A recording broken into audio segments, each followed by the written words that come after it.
Hi, Roxy.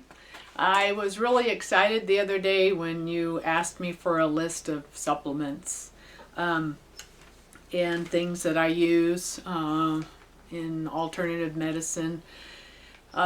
So I wanted to send you some information, but I felt like it was going to inundate you with too much reading material. I'm going to send that to you anyway, but I thought what I would do was make like a short clip to try to condense as much information as possible to give you an overview. I've been studying this for 23 years, so I'm going to try to give you as brief a description as possible. So bear with me. I've made myself just kind of a general outline of things to cover. Each one of these topics could be like a whole training in itself, which I have gone to hours and hours and hours of training, and I have repeated it many times and still need more repeat because I'm always learning something more. So mainly I'm going to talk about a little bit of the main body systems, and then it kind of gives you a better idea of why to use a certain supplement. Okay, so the two things, like when I do a lab analysis, I have a program for doing functional analysis of labs so that we catch things that can be corrected with diet and supplements before they get to the disease process.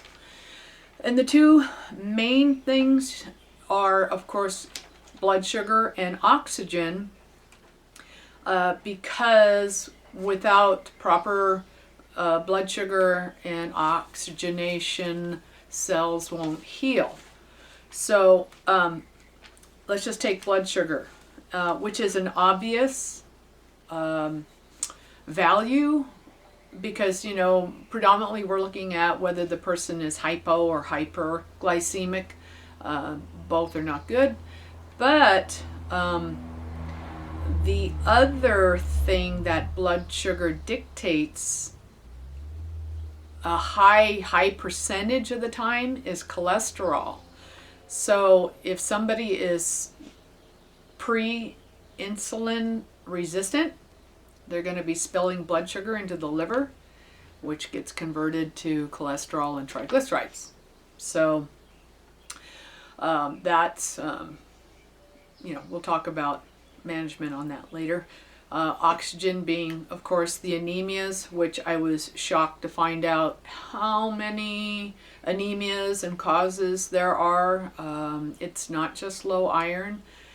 So when somebody's anemic, you just don't throw iron at them because they could have a high amount of iron storage, but their body's not letting them get to it. So giving them more iron would actually be hazardous. So I have found that stomach health dictates anemias, and we'll talk about stomach health in a minute.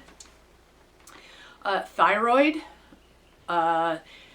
here again, the medical profession, and I know you're a doctor and I really respect you, and that's why I was excited that you wanted to know about this. Thyroid is not necessarily low thyroid and you throw thyroid hormone at the people. I'd have to say that if somebody is low thyroid, it's usually secondary to gut health affects that.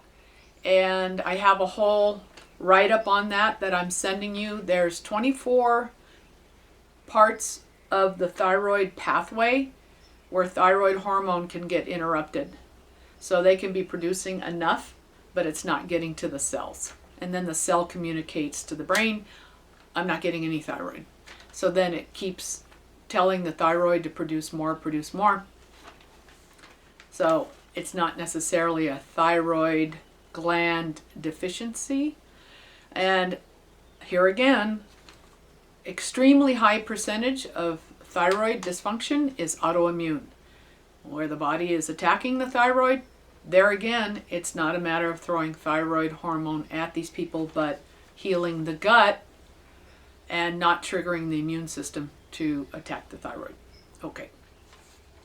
Oxidative stress. Almost everybody, including myself, when I tested this, was off the chart. We have stress from every angle possible. It's not just emotional, it's chemical, the foods we eat, the environment we breathe, we drink. You can live organically and do all the right things, but our environment inundates us with toxicity, which creates stress on the body, and we are producing free radicals at, I have a little training on this. I think if you take the number 32 and add 37 zeros to that number, that's the amount of free radicals you produce a day. And when you eat an antioxidant, it only kills one of those molecules, a free radical, for every molecule of antioxidant that you eat. So it's drop in the bucket. So I have a supplement that I'll tell you about later that actually activates your own body to produce your own antioxidants that kill 1 million free radicals per second, every second of the day. So now one of the things about oxidative stress is it's like, the paint on the car oxidizing from the sun. So we're oxidizing our cells. So when the medical profession excuse me relates high cholesterol to heart disease, mainly what's happening is the oxidation of the cholesterol is when that becomes a very toxic substance that attacks the heart. So that's why getting the oxidative stress down is critical. I mean, we don't want to ignore cholesterol, but that's, like I said, mainly a blood sugar problem. So that can be corrected with diet. Now, here's the thing about cancer, and wow, I don't even want to get into how I feel about this, but here's the 2 reasons for cancer: malnutrition and toxicity. Well, I just mentioned how we're being toxified at every turn, but malnutrition, with the amount of food that we produce in this country, more people are malnourished. They're not getting any significant nutrients in their food. Our soil is depleted, blah, blah, blah. Anyway, you correct those 2 things and the body knows what to do. Cancer is just a mutated cell.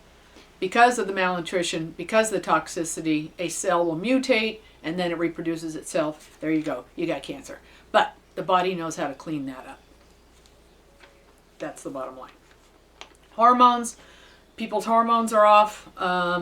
Here again, tends to be secondary to blood sugar, gut health, and the adrenal stress.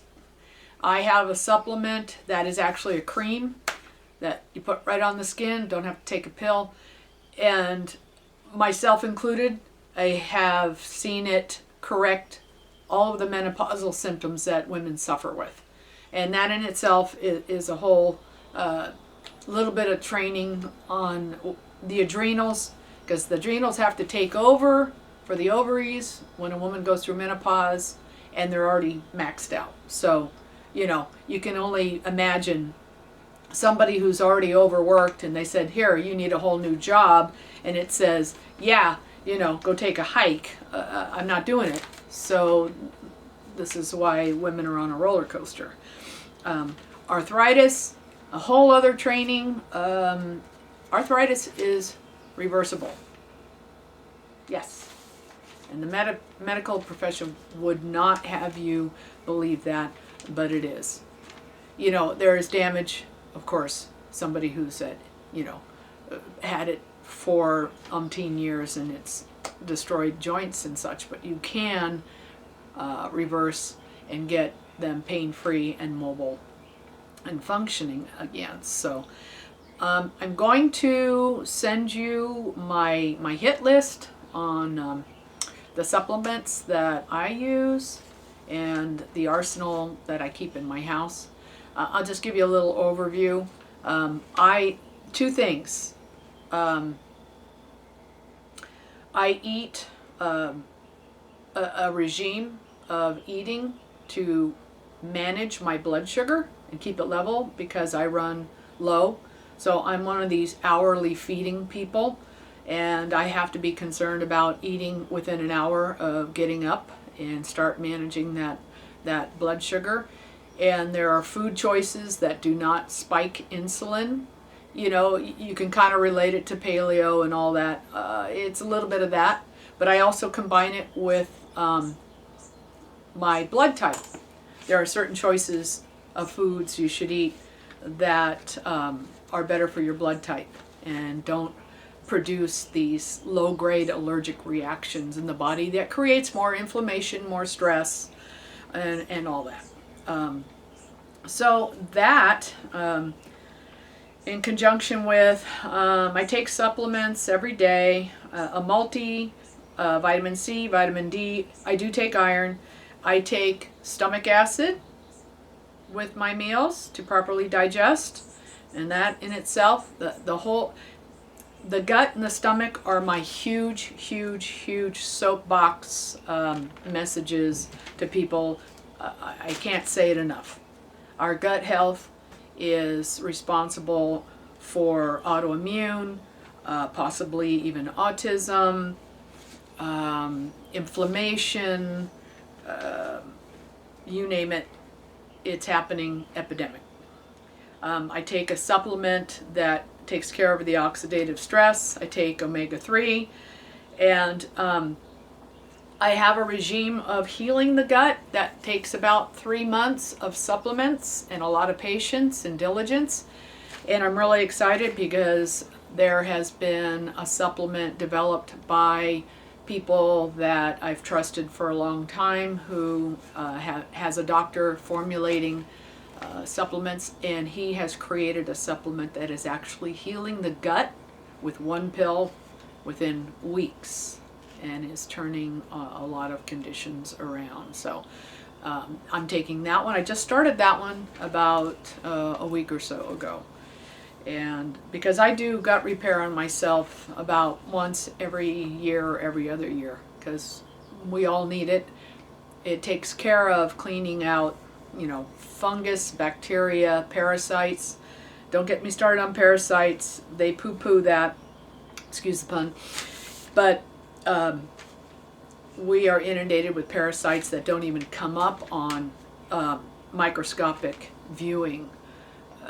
So, and especially if you have pets, you should, you know, you worm your pets, well, you should worm yourself. So, anyway, that, and I exercise and I use an inversion table, but trust me, I'm not a fanatic. I take the easiest road possible, the least amount of exercise possible.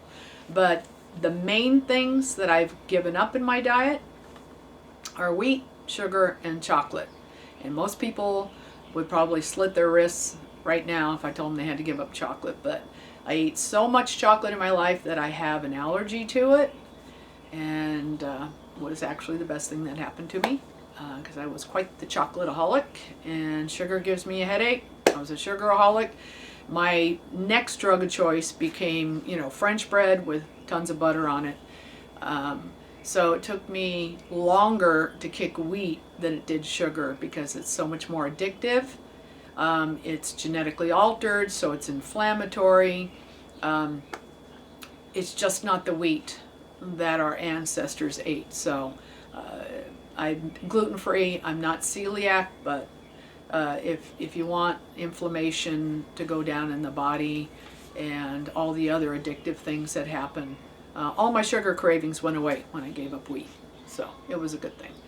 Anyway, that's it in a nutshell. I hope you want to know more, because I'd be happy to break all these down and do like little mini trainings on this.